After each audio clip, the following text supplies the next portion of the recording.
말씀은 그냥 평범하게 들을 수 있는 게 아닙니다. 여러분 그냥 이 자리에 나와 앉아 계시면 말씀이 들릴 줄 아시죠? 이때까지 여러 번 주의를 겪으셨기 때문에 아시겠지만 그냥 가만히 있으면 말씀이 들립니까? 아마도 여러분들이 투쟁하고 싸워야 말씀을 들으실 수 있을 거예요. 그러니까 하나님의 말씀을 갈망하고 들으려고 여러분들이 무단히 찾고 노력하지 않으면 오늘의 말씀은 그냥 지나가는 말씀이 될 겁니다. 그게 당연한 이유는 여러분의 마음밭에 말씀이 뿌려지기를 세상은 별로 좋아하지 않고요. 특별히 우리 주위에 공중권세 잡은 자들에 의한 사단의 생각들은 여러분의 여러분의 밭에 말씀이 들어가길 원치 않는 것이 자명하지 않겠습니까? 그러니까 오늘도 여러분들은 투쟁하면서 말씀을 들어요. 싸우면서 말씀을 들어야 합니다. 수많은 방해와 공격들로부터 말씀을 들어야 합니다. 눈에 보이는 방해들이 있죠. 일단 여기 앉으면 졸리죠. 네. 밤에 잠을 많이 잤는데도 졸리죠. 습관적인 졸림인데 그 사실은 내 몸이 피곤하거나 이런 것보다 더 중요한 사실은 사단이 주는 졸림들이 훨씬 더 많습니다. 방해하는 아주 기본적인 태도죠. 그리고 딴 생각이 나죠. 혹시 주부님들은 부엌 일이 생각나고 또 형제들은 혹시 내가 켜놓은 컴퓨터가 어떻게 되지는 않았을까 이런 생각들을 자꾸 하죠. 혹시 지금 게임이 생각나는 사람들도 있을지도 모릅니다. 자, 모든 방해에서부터 해방되는 여러분이 되시기 바랍니다. 오늘은 이 시간에는 이 짧은 시간 동안에는 말씀이 여러분의 생각과 영을 지배하기를 간절히 소망합니다. 우리는 8, 9월에 마태복음을 통해서 교회를 향한 말씀을 듣고 있는데요. 이 교회를 향한 말씀이라고 하는 것은 정확하게 말하면 바로 우리들을 향한 말씀이라고 얘기할 수 있습니다. 엄밀히 말하면 죄인인 우리들을 하나님께서는 예수님을 통해서 화목해 하시는, 하나님과 관계를 화목해 하시는 십자가의 사역을 맡기셨습니다. 그리고 그 십자가의 사건으로 말미암아 우리는 이제 하나님과 이 세상 사이에 중보자가 되었고 중재자가 되었고 통로가 되었다는 것을 우리는 분명히 알 수 있습니다. 자, 이제 예수님께서 이제 새로 회복되기를 원하는 교회를 향해서, 회복되기를 원하는 그리스도인을 향하여서 지금 마지막 사역을 하시면서 마지막 자리에서 던지는 경고의 말씀을 우리는 듣고 있다고 이렇게 보시면 됩니다. 우리는 지금 4주 동안에는 교회가 어떠한가, 교회의 모습에 대해서 이야기를 했고, 지금 3주 동안은 교회를 향한 경고를 듣고 있다고 여러분들은 생각하시면 됩니다. 잠깐 지난 이야기를 하면 우리는 교회가 과연 어떤 태도를 가져야 하는가, 이 땅에서 교회는 어떤 모습이어야 하는가, 교회의 자세에 대해서 이야기했는데 그거를 4주 동안 푼 것을 한 줄로 요약하면 이렇습니다. 이 땅의 교회는 다른 게 아니고 이 땅에서 주인도 아니고 지배자도 아니고 이 땅에서 한 마리의 나귀일 뿐이고 예수님을 옮긴 한 마리의 나귀일 뿐이고 1등도 아니고 우선 권세가 있는 것도 아니고 아무것도 아닙니다. 단지 한 나귀일 뿐이고, 그리고 교회가 내세울 권리라고 하는 것은, 이 땅에서 내세울 권리라고 하는 것은 명예나 이런 것이 아니고 하나도 없고요. 그런 권리 하나도 없고 하나님께 주신 딱 한 가지 권리가 있는 것이 있는데 그거는 사랑밖에 없습니다. 교회는 비판할 권리가 없어요. 교회는 세상을 정죄할 권리도 없어요. 세상을 보면서 사람들에게 손가락질할 권리도 없어요. 교회가 사람들이 저렇다고 얘기할 권리도 없어요. 교회는 딱 한 가지 권리가 있는데 사랑할 권리밖에 없습니다. 또한 교회에서 이야기하고 교회에서 나눠야 할 것은 어떠한 사상도 어떠한 이념도 아니고 그냥 하나님의 말씀만 붙들어야 합니다. 하나님 사랑하라고 그랬으면 사랑하는 말씀만 붙들어야지 무슨 이념이고 이데올로기고 이것을 얘기하는 것이 아니라는 거예요. 교회가. 만약에 그렇게 간다면 온전한 교회가 아니라는 거예요. 그 태도를 가지고 교회는 이제 혼돈된 세상을 정리할 수 있는, 질서를 잡게 할 수 있는 그러한 교회가 되어야 된다. 이것이 주님께서 우리에게 말씀해 주시는 교회의 모습입니다. 우리 교회가 특별히 여러분 교회가 여러분의 영이 바로 이런 교회가 되기를 원합니다. 내가 예수 믿었다고 다른 사람 정죄하고 예수 믿었다고 내가 하나님의 말씀이 아닌 다른 사상, 성경에도 없는 사상들, 어디서 배운 것 가지고 하는 일들, 그런 것 가지고 사람들을 정죄하고 그러지 않는 정말 하나님의 말씀이 내 마음속에 가득 찬 그리스도인이 되시기를 주님의 이름으로 기도드립니다. 9월에 들어와서 우리는 교회에 경고하시는, 그리스도인들에게 경고하시는 예수님의 말씀을 우리는 듣습니다. 그 말씀은 세 가지 비유를 통해서 듣는다고 우리에게 말씀드렸어요.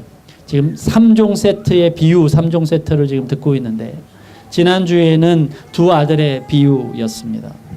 그 말씀을 통해서 우리는 현장이 없으면 아무리 말을 잘해도 소용이 없다고, 교회가 아무리 번제를 해도, 교회가 아무리 내가 위대한 일을 하고 있어요 라고 말을 해도 그 믿음이 드러나는 현장이 없으면 교회는 아무것도 아니라는 이야기를 여러분에게 드렸습니다.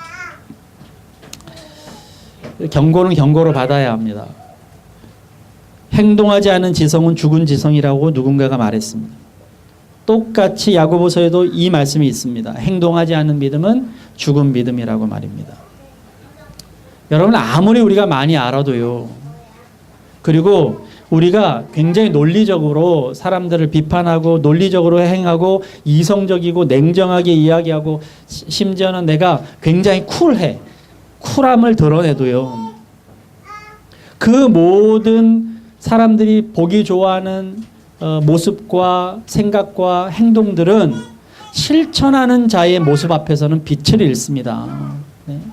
내가 아무리 안다고 해도, 내가 아무리 떠들어도, 아무리 나는 뭐 이성적으로 뛰어난다고 하더라도 그 사람은 아무리 뛰어난 사람이라 할지라도 그 사람은 실천하는 사람 앞에서는 그 빛이 다 잃어버리게 되어 있다고요. 아무것도 없어도 실천하는 한 사람, 그 사람이 빛나게 되어 있습니다. 여러분, 마이클 샌델이라고 하는 사람이 정의란 무엇인가 뭐 센세이션을 일으켰는데, 뭐 그것이 근 5년간에 한국 사회에서 가장 많이 팔린 책이라고 그러잖아요. 저는 개인적으로는 가장 많이 책꽂이에 꽂힌 책이다 이렇게 생각하는데, 읽은 사람이 별로 없을 것 같아서요. 그 책을 여러분은 5만 번을 읽고 그 책을 내 머릿속에 이게 각인을 시킨다 할지라도 여러분들이 그게 삶의 자리에 드러나지 않으면, 여러분의 삶의 속에서 그것이 정의로 드러나지 않으면 무슨 소용이 있습니까? 여러분들이 100번 아니 1000번 만번 예수님의 말씀을 들어도 여러분들이 그것이 여러분 삶의 자리에 드러나지 않으면 어떨까요? 그건 이거하고 똑같습니다.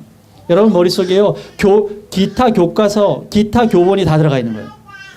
아, 기타의 코드는 이렇게 다 하는 거라고, 뭐 코드의 선율은 이렇게 되는 거라고 여러분 머릿속에 다 있어요. 근데 한 번도 기타 줄을 튕기지 않는다면 여러분 연주자가 될 수 없습니다. 그것이 우리에게 하나님께서 경고하시는 첫 번째 경고의 메시지예요. 교회가 경건의 모습만 있고 내용은 없는 거. 하나님께서 그것을 우리에게 경고하신다고요. 한 믿음 있는 사람들을 가만히 보면, 교회 다니는 사람들 가만히 보면 말은 많아요. 세상 사람들 이렇게 욕하잖아요. 제가 욕하는 게 아니고 세상 사람들이 이렇게 말은 잘해. 그래서 뭐 어쩌라고, 니도 똑같잖아, 이런 소리 듣습니다. 왜 우리는 그런 소리를 듣냐? 딱 한 가지예요. 내가 한 말이 내 행동으로 드러나지 않기 때문에, 내 현장이 있지 않기 때문에, 내 믿음이 내 현장에서 실천되지 않기 때문에. 실패해도 괜찮습니다. 실수해도 괜찮습니다. 끊임없이 도전하고 하는 그 자체조차도 없기 때문에 욕먹는 거예요. 사람들은 우리가 내가 갖고 있는 생각과 내가 갖고 있는 들은 말씀과 내 믿음을 내 삶의 자리에서 실천하려고 막 노력하는 사람은 욕하지 않습니다. 사람들이 욕하는 건 노력조차도 하지 않는 사람들을 욕합니다. 그것이 한국교회가 지금 당하고 있는 세상 속에서의 메시지예요. 소리예요. 바로 여러분들이 당하고 있는, 내가 당하고 있는 소리라는 것입니다.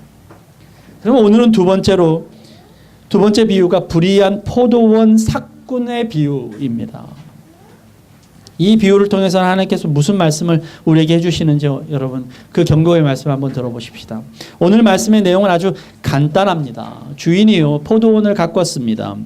그 포도원을 소작농에게 주었습니다. 다른 사람에게 맡긴 것이죠. 그리고 그들이 이곳에서 이 포도원의 열매를 맺을 수 있도록 맡겨놓았습니다. 그리고 포도원은 자리를 떴습니다. 한참이 지난 다음에 이제 포도원의 열매를 맺히게 됐는데 이제 소작농에게 그걸 주었으니까 소작인이 그것을 잘 가꾸고 그래도 주인에게 주어야 할 소출이 있을 거라고 생각하고 주인이 소출을 받기 위해서 갔습니다. 빼앗기 위해서 간 게 아니고요. 그러니까 우리가 임대를 했으면 우리가 거기에서는 소출이 많이 나면 일정 부분을 임대료로 내듯이 소작농은 소작의 소출을 이제 내는 것입니다. 그 시간이 되었어요. 이해를 그렇게 하십시오. 갔는데 주인이 종을 보냈는데 이 소작인들이 생각을 한 거예요. 내가 임대를 하긴 했지만 임대료도 내기 싫다. 내가 이거 다 갖고 싶다. 그래서 이 종을 소출을 주지 않고 때리고 돌려보낸 거예요. 그 주인이 더 많은 종들을 보냈어요. 근데 똑같이 했습니다. 주인이 생각했어요. 아 설마 얘네들이 아마도 이렇게 생각했을지 모르겠네. 격이 안 맞아서 그러나? 내 아들을 보내야지. 그럼 내 아들은 소중하게 생각하겠지. 주인들 머릿속에는 오늘의 내용은 아니지만 주인의 머릿속에는 계속 이런 마음이 있습니다. 소작농을 믿는 마음이 있는 거예요. 내 아들은 소중하게 생각하겠지. 그러나 그 아들조차도 그 소작농도는 죽이고 이 아들을 죽이면 이 여기 있는 모든 땅들은 그 상속자가 없으니까 우리 땅이 되지 않을까 이러면서 죽이는 내용을 얘기합니다. 이 말씀의 내용은 예수 그리스도께서 이 땅에 오셨는데 그것을 받아들이지 않고 그것을 알지 못하고 오히려 그를 십자가에 달게 되는 그 현상을 예비해서 말씀하신 그 말씀이면 분명합니다. 그러나 이 말씀을 가지고 저는 예수님께서 우리 교회에 또 그리스도인들에게 어떤 경고를 하시는지 이 말씀을 한 3가지 정도로 여러분들에게 좀 나누려고 합니다. 이 3가지 정도는 여러분들이 머릿속에 경고로 한번 받으면 좋겠어요. 그 첫 번째는 먼저 된 자가 나중될 수 있다는 것입니다. 여러분 이 말씀은 여러분이 많이 들으셨을 것입니다. 먼저 된 자가 나중될 수 있다. 근데 이 말씀이 다른 말씀으로 듣지 말고 경고의 말씀을 한번 들어보십시다. 이 말씀이 나오는 말씀 가운데는 마태복음 19장 말씀이 있습니다. 19장에 부자 청년의 비유가 있습니다. 부자 청년이요 모든 것을 다 했어요. 나는 뭐 할 수 있는 건 다 했습니다. 그러나 예수님께서 너의 소유를 다 팔으라고 얘기했는데 그 부자가 자기가 가지고 있는 소유가 너무 많아서 근심하다가 돌아갔다 그랬습니다. 그리고 나서 분명히 예수님께서 그에게 먼저 된 자가 나중될 수 있다. 그리고 또 나중된 자가 먼저 될 수 있다는 말씀을 하십니다. 이 말씀이 여기서만 그치지 않고 20장에 넘어와서 똑같은 말씀이 또 반복됩니다. 20장에는 포도원 품꾼의 비유가 나옵니다. 그 뭐냐면 이렇게 아침에 6시에 그 농부를 부르고 또 9시에 부르고 12시에 부르고 뭐 오후에도 부르고 이 얘기 있잖아요. 그런데 나중에 그들에게 똑같은 한 달란트를 주니까 사람들이 불평하고 이 얘기를 하면서 내가 내 마음대로 하는데 너가 왜 불평하느냐 얘기하시면서 이렇게 얘기하십니다. 먼저 된 자가 나중될 것이고 나중된 자가 먼저 될 수 있다. 여러분 이 말씀을 가만히 해석해 보십시오. 내가 먼저 된 자가 어떻게 나중될 수 있다는 것이 경고의 말씀이겠습니까? 그리고 이 말씀이 무엇이겠습니까? 그냥 여러분께서 먼저 믿었는데 나중에 믿은 사람이 더 뛰어난 사람이 될 수도 있겠구나 이런 내용이 아닙니다. 저는 가끔 그런 생각을 합니다. 내가 이 사람하고 먼저 친했어요. 그런데 나중에 제가 누구를 소개시켜줬거든요. 근데 그 사람이 더 친해져. 그러면서 내 머릿속에 이거 먼저 된 사람 나중되고 단순하게 그렇지 않습니다. 이 말씀이. 이 말씀은 그냥 순서의 문제가 아닙니다. 경고의 문제로 받아들여야 합니다. 그 이유를 설명하겠습니다. 다시 마태복음 20장의 포도원 품꾼의 비유로 돌아가겠습니다. 주인은 포도원 품꾼에게 약속을 했습니다. 너가 오늘 일을 하면 일당을 주겠다. 데나리온은 일당이니까요. 일당을 주겠다고 했습니다. 약속을 했습니다. 그 사람은 놀고 있다가 주인의 콜링을 받았어요. 얼마나 감사하겠어요. 오전에는 기뻤습니다. 감사했습니다. 너무 좋았습니다. 내가 이렇게 일할 수 있는 자리만 왔어도 너무 감사하다는 생각을 갖고 있었습니다. 근데 그가 오후에 됐을 때는 어땠을까요? 오전에 일한 게 불평이 되었습니다. 왜 나중에 일한 사람, 조금 일한 사람도 똑같은 데나리온을 받는가? 여러분, 이거는요, 비율의 문제가 아닙니다. 내가 얼마나 일했는지 사의 문제가 아닙니다. 가만히 보십시오. 오전에는 감사였는데, 오전에는 기쁨이었고, 오전에는 그것이 나에게 기회였고, 나에게 은혜였는데, 오후에는 그게 불평이 되었다는 것입니다. 분명히 오전에는 나에게 기회를 주신 게 너무 감사합니다. 수많은 사람들이 놀고 있는데 그 중에 나를 뽑아주신 걸 감사합니다. 라고 하는 마음으로 왔는데 오후에는 그게 불평이 되더라는 것입니다. 이 말씀은 분명합니다. 기회를 주셨고 은혜를 주었는데 어느 순간 그것이 불평이 되면 그것이 너가 먼저였어도 나중에 될 수 있다는 것입니다. 저희가 달인 교육을 하는데요. 최근에 이런저런 이야기들이 선생님들하고도 이야기를 나누고 그러는데 달인이 사회적 기업이 되었습니다. 사회적 기업이 되면 정부에서 지원을 좀 받을 수 있어요. 그런데 정부에서 그냥 막 지원을 해주는 게 아니라 우리가 신청을 해야 합니다. 이런 신청이 있으니까 신청하십시오라고. 근데 여러분들 다 잘 아시다시피 저희들은 소위 말하면 소외계층 아이들만 가리키는 것이 아니고 균등하게 가리키는 것들 일을 하니까 그것들 그렇게 가리키는 교육기관이 그렇게 많지 않은 거예요. 사람들의 인식이 없어요. 그래서 일반 학원하고 비슷하게 자꾸 생각을 해요. 그러니까 지원을 하면 탈락률이 많이 됩니다. 사회적 기업을 위해서 사회적 기업에게 기회를 주는 거예요. 돈을 주려고. 그래서 저한테 연락이 옵니다. 뭐 신청하면 도와주겠습니다. 그러면 리포트를 써가지고 내잖아요. 근데 제가 몇 번을 냈는데 떨어졌어요.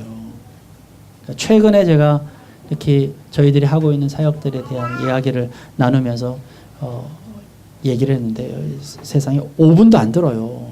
그거 어떻게 알까? 뭐 이런 생각이 들고 마음속에 막 불평이 생기기 시작해요. 제가 서울시청에서 나오면서 어떤 생각을 했냐면 용서하고 들으세요. 제 솔직한 마음이니까 나오면서 이럴 거면 왜 준댔어? 이렇게 떨어질 거면 왜 준댔어? 차라리 주지나 말지. 차라리 기회나 주지나 말지. 차라리 준다고 하지나 말지. 이러면서 막 불평이 되면서요. 나오면서 다시는 안 한다 내가 너한테 달라고 그러나 보자. 그게 한 며칠 갔어요. 제가 기도하는 가운데요. 뭔가 마음에 찜찜해요. 하나님 앞에 기도하는데 이런 마음을 주시더라고요. 아무한테나 주는 기회가 아니었다. 그 기회를 주는 것만으로 은혜인데 왜 불평하냐. 그럼 사회적 기업이 아니면 그런 기회도 없어요. 우리가 이런 일들을 하지 않으면 그런 기회도 없어요. 그러니까 우리는 지금 다른 사람보다 먼저 됐다고요. 먼저 기회를 얻었다고요. 먼저 은혜를 받았다고요. 근데 어느 순간 내가 그 은혜를 불평하고 있습니다. 여러분 국가대표에 뽑힙니다. 많은 사람들이 국가대표가 되려고 합니다. 근데 국가대표가 되면요 더 심한 운동을 하고 더 고생을 합니다. 훈련 양도 많습니다. 근데 그 국가대표 된 사람들이 다른 사람보다 더 고생한다고 더 훈련량이 많다고 불평하지 않습니다. 그게 은혜이기 때문입니다. 어느 순간 내가 국가대표가 됐는데 왜 나를 이렇게 힘들게 해? 왜 나를 이렇게 못살게 굴어? 왜 나만 이런 고난을 받아야 돼? 왜 내가 이런 감당을 해야지? 이러는 순간 그는 자격이 박탈됩니다. 왜냐하면 도태되기 때문입니다. 죄송하지만 여러분, 옆에 있는 분들을 한번 돌아보세요. 앞뒤로 한번 얼굴 한번 봐주실래요? 이런 거 쑥스러우시죠? 네. 제가 이런 게 되게 쑥스럽더라고요. 자, 질문 한번 하겠습니다. 여러분, 다 이쁘신가요? 주목하십시오. 우리가 이렇게 만난 게 여러분 뜻대로 됐습니까? 여러분이 원해서 이렇게 만나졌나요? 어쩌면 이렇게 하고 많은 사람 중에 이렇게 이상한 사람들과 만났을까요? 하고 많은 사람들 중에 가만 보십시오. 하나님께서 인도하시고 하나님께서 계획하시고 하나님께서 만나게 하셨어요. 그 은혜예요. 우리에게 이 사람을 만나서 이 사람과 교제하고 이 사람과 깊은 대화를 나눌 수 있도록 기회를 주셨습니다. 그런데 여러분, 그걸 기회로 여기시나요? 여러분 마음속에는 먼저 이런 마음 생기지 않습니까? 야, 차라리 다른 사람이 낫다. 내가 다른 사람 만날 걸. 여러분하고 전혀 관계없는 사람들을 더 부러워하고 전혀 나하고 상관없는 사람들에 대해서 더 주신 먼저의 은혜, 이런 것들은 불평이 되어지진 않습니까? 여러분, 가정을 이끌고요, 남편 아내가 되고 자녀들이 생기고 이러면 어느 순간 내 마음속에 하나님께서 주셨다고 이렇게 여기고 있었는데 어느 순간부터 그 사람의 불평이 생겨요.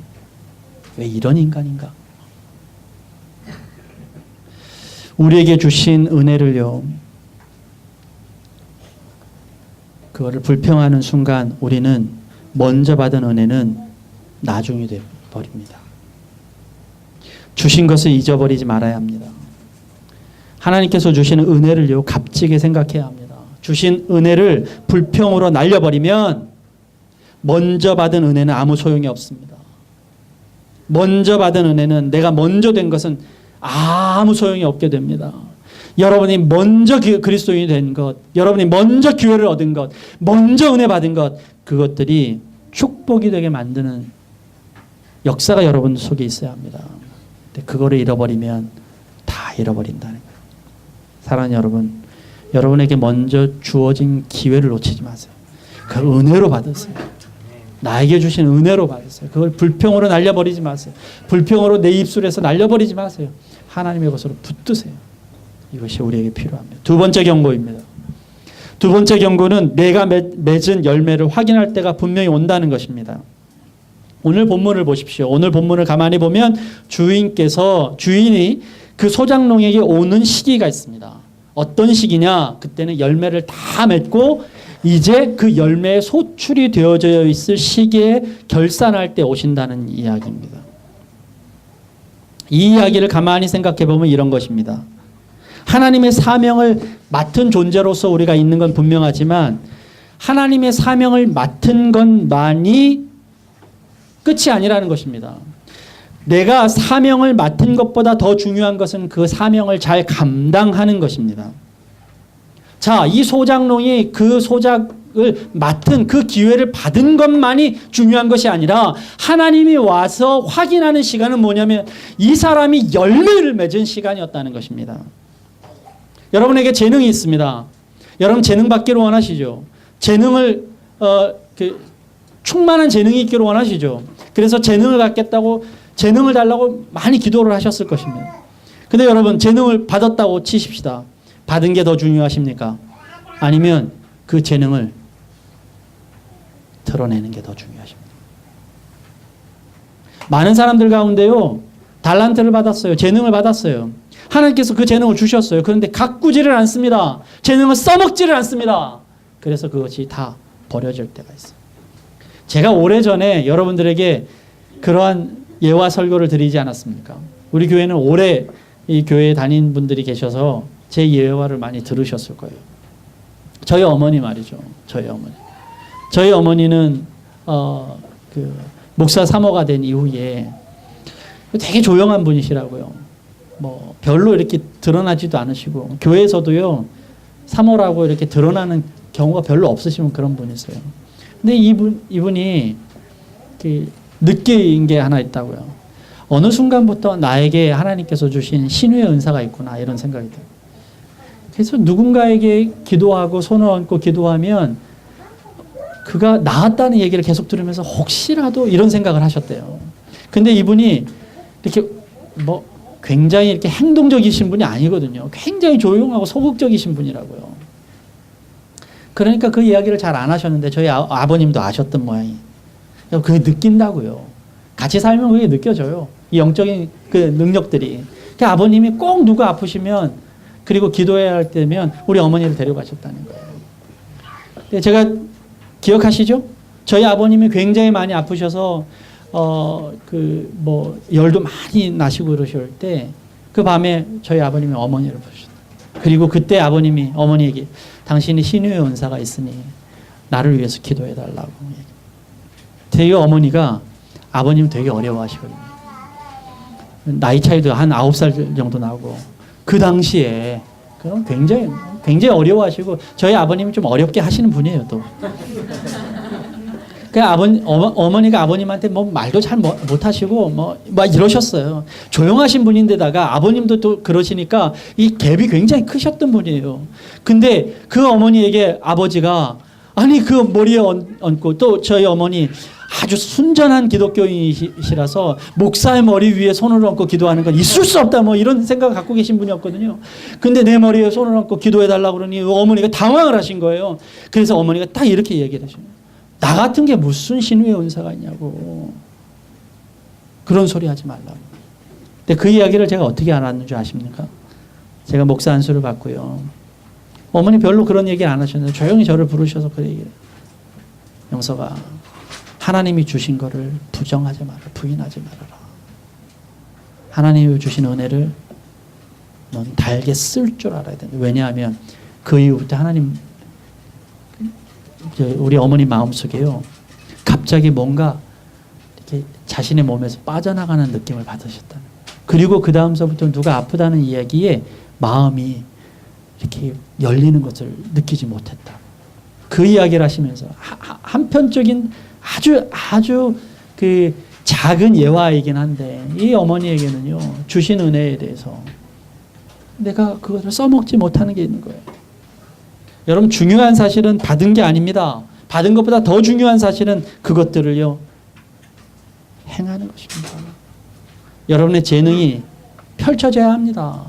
여러분 머릿속에 아무리 재능이 많으면 뭐합니까? 그 재능은 다른 사람들을 위해서 쓰임 받아야 되는데 다른 사람들을 위해서 놀랍게 일을 해야 되는데 여러분들이 천재적인 예능을 가지면 뭐합니까? 그 예능이 다른 사람들을 변화시켜야 하는데 내 머릿속에만 있어. 아무 소용이 없는 것입니다. 쓸모가 없는 것이 됩니다. 우리 박경원 집사님이 10월 26일에 결혼하십니다.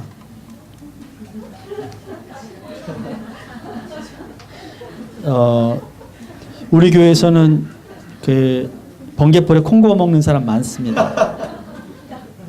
어제 전화가 왔어요. 결혼하겠다고. 전화 목소리는 제가 잘 모르겠지만 하여튼 좋아 죽죠. 여러분 결혼하는 거는 축복이고 은혜입니다. 확실합니다. 축복해 주시길 바랍니다. 올해 10월, 11월, 12월에 4쌍이나 우리 교회에서 결혼하니까요. 축복해 줘야 합니다. 그런데 여러분 결혼이 끝입니까? 결혼하면 모든 것이 끝납니까?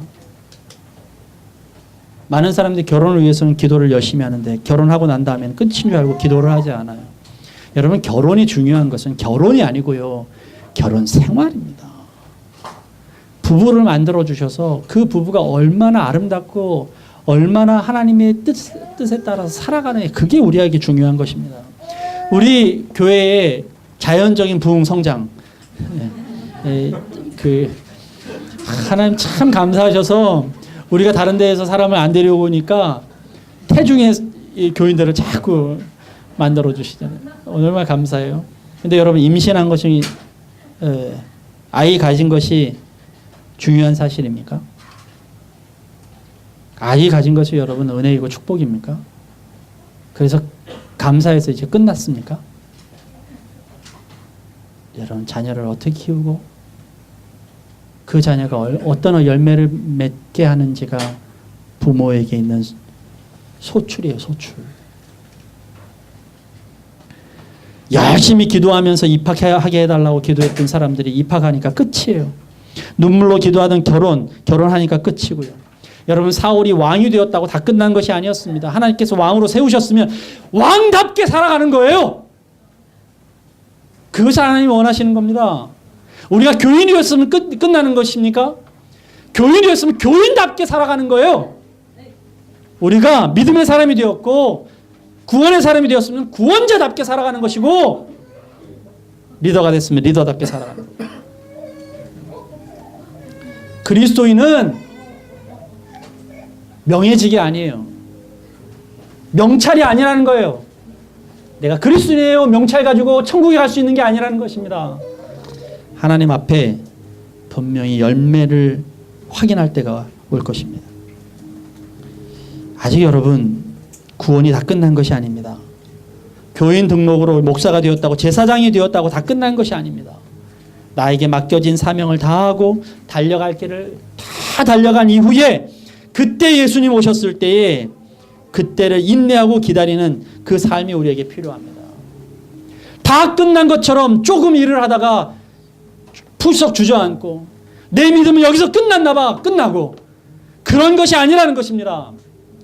끝까지 하나님이 오실 때까지 우리는 믿음을 지키고 인내하면서 기다리는 마음이 있어야 된다는 것입니다. 멈추지 말아야 합니다. 오늘 본문에 가만히 보면 그 본문에서는 많은 소출을 거뒀느냐를 하나님께서 보시는 것이 아닙니다. 주인이 그것을 기다린 것이 아닙니다. 얼마나 많은 소출을 거뒀는지, 얼마나 많은 것을 거뒀는지, 1달란트를 주든 5달란트를 주든 거기에서 많은 것을 열매를 맺었는지 그것을 주님은 따지지 않으셨습니다. 주님이 따지신 것은 소출을 줄 때가 온다는 것입니다. 주인이 올 때가 있다는 것입니다. 여러분 그때를 기다려야만 합니다. 그때를 견디고 기다려야만 합니다. 멈추지 말고 인내하고 끈기 있게 기다려야 합니다. 그 기회를 붙들고 놓치지 말아야 합니다. 이 기회는 잘 살려야 하는 것은 인내에서 오는 것입니다. 여러분 우리의 자리가 지금 별것 아닌 것 같고 내가 결정해서 다 온 것 같지만 여러분이 지금 이 자리에 앉아있는 이 자리만으로 얼마나 많은 사람들이 희생과 어려움이 있었는지 여러분 아십니까? 우리는 지금 은혜의 자리로 이 자리에 왔어요. 우연히 교회에 나온 것 같지만 우연히 내가 예수 믿는 것 같지만 여러분 핏값으로 사지 않은 우리 이 믿음의 자리는 없어요. 누군가의 기도로 누군가의 희생으로 우리는 이게 지금 주어진 기회입니다. 때로는 보이지 않는 부모님의 눈물의 기도로 주어진 기회입니다. 때로는 외롭고 힘든 여정을 겪으면서 스스로 찾은 기회이기도 합니다. 이 기회를 놓치지 말아요. 이 기회를 잡았으면 여러분 나의 믿음이 열매를 맺을 때까지 끝까지 가십시오. 하나님이 오실 그날까지 끝까지 가십시오. 마지막으로 세 번째 경고입니다. 세 번째 경고를 여러분 들으시기 바랍니다. 예수님께서는 오늘 이 포도원 주인의 행동을 통해서 하나님의 마음을 전하고 계셔요. 하나님께서 이렇게 하나님의 마음은 이런 것입니다. 종을 보냈는데 종이 죽어요. 또 종을 보내고 또 종이 죽습니다. 그렇게 하다가 안 되니까 자신의 아들까지 보내십니다. 이 이야기는 어떻게 보면 굉장히 무식한 이야기처럼 들립니다. 나 같으면요 싹수가 노라면 처음부터 확 가가지고 어떻게 했을 것 같은데 그럼 내 아들 안 죽였을 거 아니에요. 하나님의 마음 그게 아닙니다. 하나님은 끝까지 믿으셨어요. 끝까지. 우리를 끝까지 믿으셨어요. 우리가 실패도 믿으셨어요. 우리가 다른 길을 가도 믿으셨어요. 왜냐하면 하나님은 아시기 때문입니다. 우리는 실패할 존재가 아니고 분명히 돌아올 수 있는 존재라는 것을 하나님이 아시기 때문입니다. 그러니까 놓치지 않으셨어요. 그렇게 인내하셨습니다. 여러분 우리는 믿음의 생활이 뭐냐고 물어보면 하나님을 영원롭게 하는 생활이 믿음의 생활이라고 우리는 대답합니다. 하나님을 영광 돌리게 하는 거라. 그럼 여러분 어떻게 하나님께 영광 돌리시겠어요? 여러분이 어떻게 하면 하나님이 영화로우시겠어요? 하나님의 이름이 어떻게 하면 영화롭겠습니까? 하나님은 어떻게 영광스럽게 여러분을 만드실 수 있어요? 그에 대한 대답이 있어요? 여러분 이런 예를 들어보십시다. 이것도 제가 한번 한 얘기인데요. 저희 집사람을 제가 처음 만나고 이제 저희 집사람이 학교를 다니고 있었는데 저는 시골에서 목회하는 전도사였거든요. 서울에 한번 올라오는 거예요.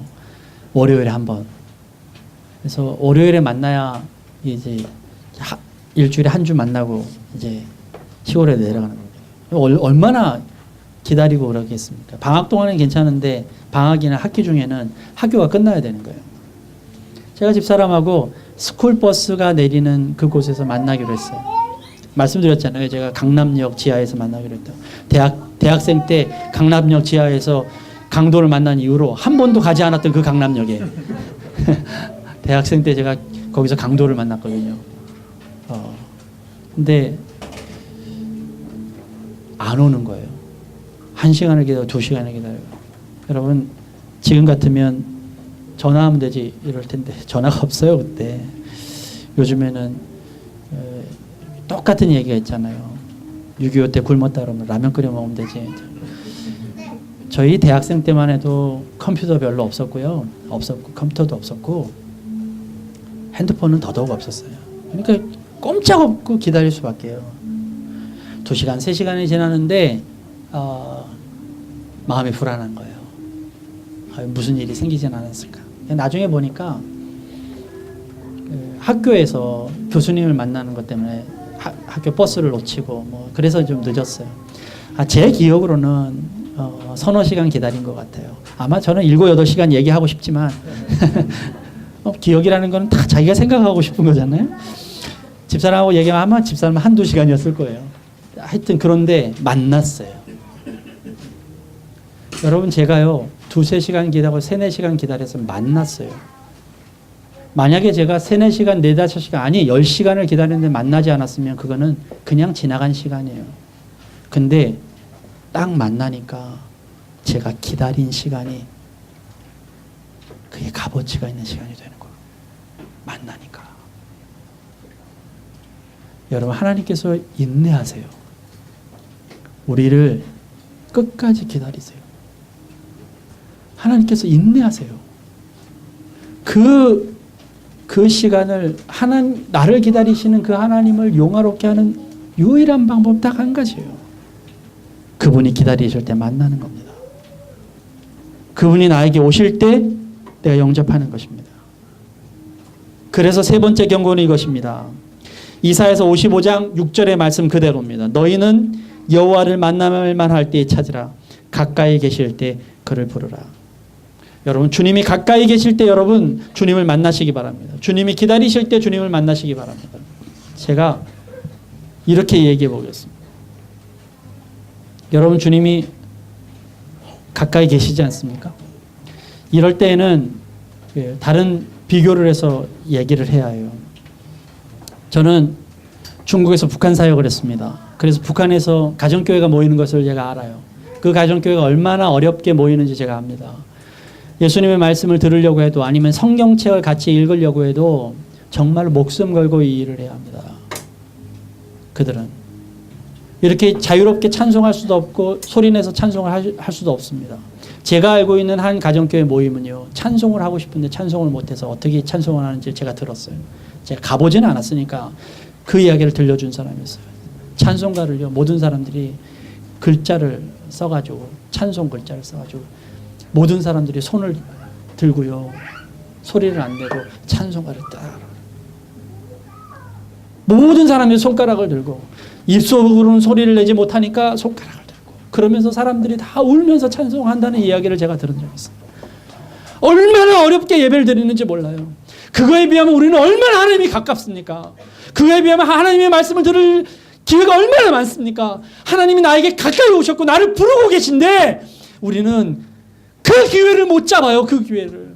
만약에 여러분 유추이지만 여러분 용서하고 들으십시오. 만약에 여러분이 이 시간에 이 자리 이후에 여러분 교회의 문이 닫히고 우리는 정말로 신앙생활 할 수 없는 그런 날이 온다면 여러분 그러면 부러워하시겠습니까? 옛날이 좋았어. 아, 옛날이요. 여러분 그러고 계시겠습니까? 여러분의 기회를 잡으십시오. 지금 가까이 계시지 않습니까? 지금 내가 손만 뻗으면 주님 잡을 수 있지 않습니까? 주님의 말씀 내가 익숙하게 갈 수 있지 않습니까? 그런데 그 기회를 우리는 잡지 못합니다. 끊임없이 주님이 지금도 기다리고 계세요. 여러분 만날만 할 때 주님 찾으십시오. 제 가정 얘기가 나왔으니까 서슴없이 제가 합니다. 저희 아버님 돌아가신 지 이제 한 6년째 7년째 됐는데요.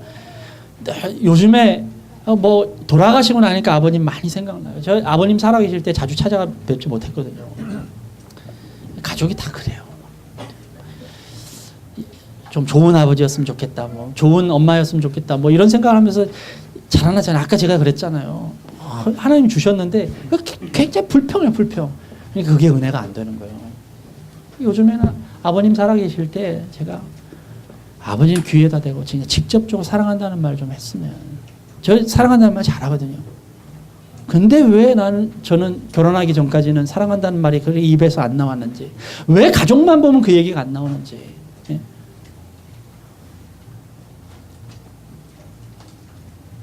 근데 여러분 제가 그거 할 수 있을까요? 아버님 돌아가셔서 못합니다. 여러분 기회 있을 때 해야 합니다. 여유 부리지 마세요. 여러분 여유 부리다가 거북이한테 지는 토끼의 꼴이 됩니다. 시간이 많이 남은 것 같으세요? 많은 시간들이 나한테 있는 것 같으세요? 여러분? 언제나 기회가 오는 것이 아닙니다. 여러분 이걸 분명히 하십시오. 언제나 기회가 오는 것이 아닌 것은 하나님께서 기회를 안 주시는 게 아닙니다. 하나님께서는 기회를 주고 싶으세요. 근데 여러분이 억만 년 사십니까, 여러분이? 여러분 한계를 갖고 있잖아요. 우린 시간적인 한계를 갖고 있고 목숨의 한계를 갖고 있어요. 우리가 한계가 있기 때문에 기회가 없는 거예요. 기회가. 나중에 후회하는 삶을 살 수가 없는 것입니다. 여러분 내가 누군가를 돕고 싶은데요. 힘이 필요한 도움이에요. 근데 내가 다 힘 빠지고 내가 늙어서 하나도 힘이 없을 때 내가 그 돕고 싶어도 도울 수가 없는 것입니다. 내가 정말 돕기를 원하면 힘 있을 때 돕는 거예요. 여러분 기회 있을 때 돕는 거예요. 여러분 목숨만 부지하면 도울 수 있을 것 같습니까? 여러분 다 도울 때는 때가 있는 것입니다. 다 하나님께서 나를 가까이 부르실 때에는 그 이유가 있는 것입니다. 제가 늘상 이런 얘기를 해요. 사람들은 자기 잘못들을 지적하면 불쾌해하는, 죄를 지적하는 사람들이 불쾌해요. 근데 한번 생각해 보십시다. 여러분들이 누군가의 제자가 되어서 누군가의 사사를 받기를 원해요. 그런데 한 사람은 늘상 혼나. 선생님한테 혼나면서 너 그렇게 하면 안 돼. 이렇게 해야 돼. 그런데 한 사람은 한 번도 혼나지 않아. 아 그래 잘하고 있어. 괜찮아. 그대로 해. 여러분 어떤 사람이 되기를 원하십니까? 정말 그 스승의 제자가 된다면 여러분 도대체 어떤 사람이 되기를 원하십니까? 많은 사람들이 잘했다는 칭찬을 받기를 원해요. 뭘 배웁니까? 너 하는 대로 그대로 해. 잘하고 있다. 여러분 정말로 제자가 되기를 원하면 혼나는 한이 있어도 그 사람이 무엇을 지적하는지 내가 무엇을 고쳐야 되는지 배우는 것입니다. 여러분 교회를 그렇게 다니지 마세요. 교회를 칭찬받으려고 다니지 마세요. 하나님 앞에 내가 칭찬받으려고 다니지 마세요. 하나님 앞에는 내가 지적을 받아야 합니다. 하나님 앞에는 내가 잘못 가는 것을 지적받아야 합니다. 하나님이 길이 되셔야만 합니다. 여러분 그러니까 하나님께서 오늘 나에게 주시는 경고를 들으셔야 합니다. 하나님이 나의 스승이 되셔서 나의 전곡을 찌를 때 그것이 나의 기쁨이 되고, 그래서 내가 이것은 내가 불평할 일이 아니라 내가 돌아서야 할 일이구나. 나의 연약한 부분을 건드리고 나의 가슴에 패부를 찌를 때 이것은 내가 불평할 일이 아니라 이것은 내가 새로운 마음을 가져야 할 때구나. 주님이 나를 부르시는 때구나. 주님이 나를 만나기 원하시는 때구나. 주님이 나의 손을 내미시는 때구나. 여러분 주님을 만날 수 있을 때 만나십시오. 내가 찾을 수 있을 때, 내가 필요할 때 우리 찾지 못할 수도 있어. 주님께서 지금 콜링하실 때, 손 내미실 때, 그때 만나세요. 이런 비유는 별로 좋은 비유가 아니고, 그렇지만 뭔가 자극적인 얘기를 해야 이 귀에 쏙쏙 들어오잖아요. 뭐 별로 자극적인 얘기도 아닌데. 여러분의 아버님, 어머님들이 오래 사셨으면 좋겠는데 그분이 후딱 떠나면 여러분 기회를 못 얻으니까 그 전에 만나듯이 교회의 말씀도요, 내가 기회가 있을 때 이 말씀을 들으세요. 기회가 있을 때 경고를 들으세요. 이제 어디서도 경고를 듣지 않고 나 좋은 대로, 나 원하는 대로, 나 편한 대로 가는 그런 말씀이 홍수처럼 밀려오는 그 시대에 여러분들이 살게 될지도 모른다는 생각을 들어요. 어쩌면 이것이 나의 기회인지도 모른다. 여러분들을 필요로 하는 주님이 손길이 오늘 있습니다. 오늘 성경은 이렇게 끝납니다. 하나님께서는 너희에게서 하나님의 나라를 빼앗아서 그 나라의 열매를 맺는 민족에게 주실 것이다. 저는 여러분들이 하나님 나라를 빼앗기는 자가 아니라 그 열매를 맺어서 하나님의 나라를 얻는 자가 되기를 주님의 이름으로 간절히 축원하며 기도합니다. 기도하겠습니다.